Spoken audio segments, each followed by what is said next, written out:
Real numbers and their decimals expansions, यानी किसी भी रियल नंबर को डेसिमल में कैसे हम लोग लिखेंगे। तो देखो, रियल नंबर क्या होता है, हमें पता है कि रियल नंबर जो होता है, real numbers rational plus irrational number के कलेक्शन को बोलते हैं। रियल नंबर्स क्या होता है, सारा रेशनल नंबर और सारा इर्रेशनल नंबर मिलके क्या बनता है, रियल नंबर। रेशनल नंबर क्या होता है, तो ऐसा नंबर जो p बाई क्यू के फॉर्म में हो, where q is not equal to 0 is called rational number. और इर्रेशनल नंबर बोल सकते हैं हम ऐसा नंबर जो p बाई क्यू के फॉर्म में नहीं हो, उसे इर्रेशनल नंबर बोलते हैं। अब रेशनल और इर्रेशनल नंबर को डेसिमल में कैसे हम लोग एक्सपेंड करेंगे, कैसे दिखाएं कि ये डेसिमल में होगा नंबर तो रेशनल होगा कि इर्रेशनल नंबर। तो इसको जानने के लिए एक एग्जांपल लेते हैं हम लोग।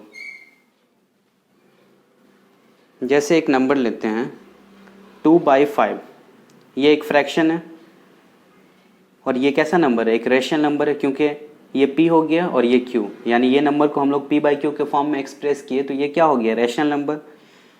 इसका डेसिमल फॉर्म निकालते हैं हम लोग, यानी कि 5 को डिवाइड करेंगे 2 से, पॉइंट डालेंगे यहाँ 0, 5 के टेबल में 20, 4 बार में, तो 5 4 ज़ा 20, यहाँ अब क्या बचा 0, यानी रिमाइंडर आ गया 0।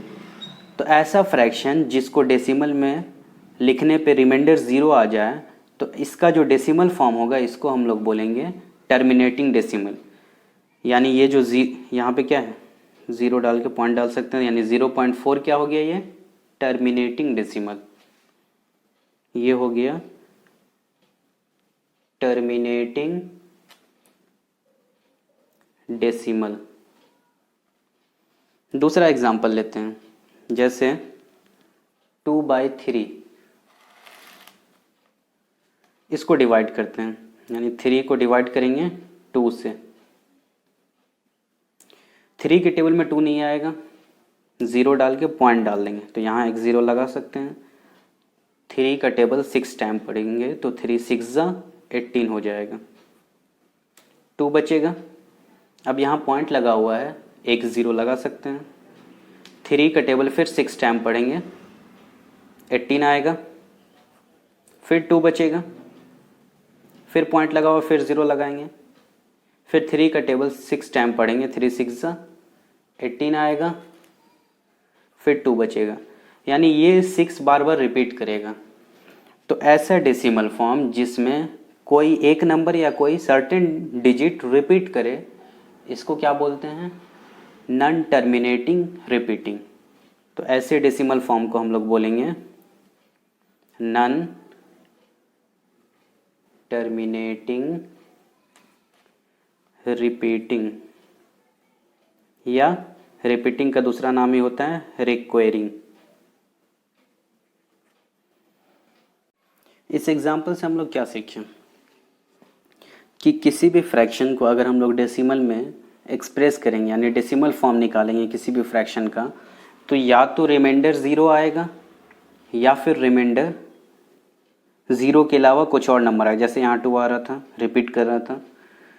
तो ऐसा डेसिमल एक्सपेंशन जिसमें रिमाइंडर 0 आ जाए उसको बोलेंगे टर्मिनेटिंग डेसिमल, और जिसमें रिमाइंडर कभी भी 0 ना आए उसको बोलेंगे नॉन टर्मिनेटिंग रिपीटिंग या नॉन टर्मिनेटिंग रिक्वायरिंग डेसिमल। अब इसके बाद देखिए, कुछ नंबर ऐसे भी होते हैं जो ना ही टर्मिनेट करते हैं ना ही रिपीट करते हैं। ऐसे डेसिमल वाले नंबर को बोलते हैं नॉन टर्मिनेटिंग रिपीटिंग डेसिमल या नॉन टर्मिनेटिंग रिक्वायरिंग डेसिमल।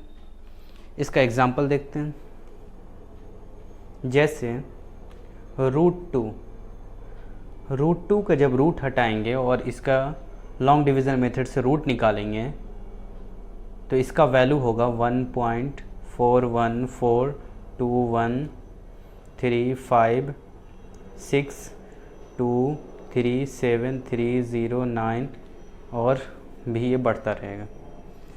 तो ये इसका जो डेसिमल आया ये ना ही रिपीट कर रहा है और ना ही टर्मिनेट कर रहा है, ना ही ये ख़त्म हो रहा है, यानी ये और आगे बढ़ेगा। तो इसका डेसिमल एक्सपेंशन कैसा है? Non terminating non repeating. दूसरा एग्जांपल लेते हैं, जैसे पाई।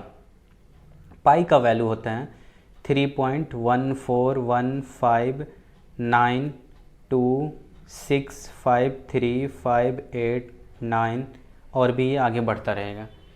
तो देखिए पॉइंट के बाद जो ये डिजिट है ये कोई भी रिपीट तो नहीं कर रहा, तो ऐसे डेसिमल एक्सपेंशन जो ना रिपीट करे और ना टर्मिनेट करे, यानी ना ही रिमाइंडर उसका ज़ीरो हो, इसको बोलते हैं non terminating non requiring decimal numbers.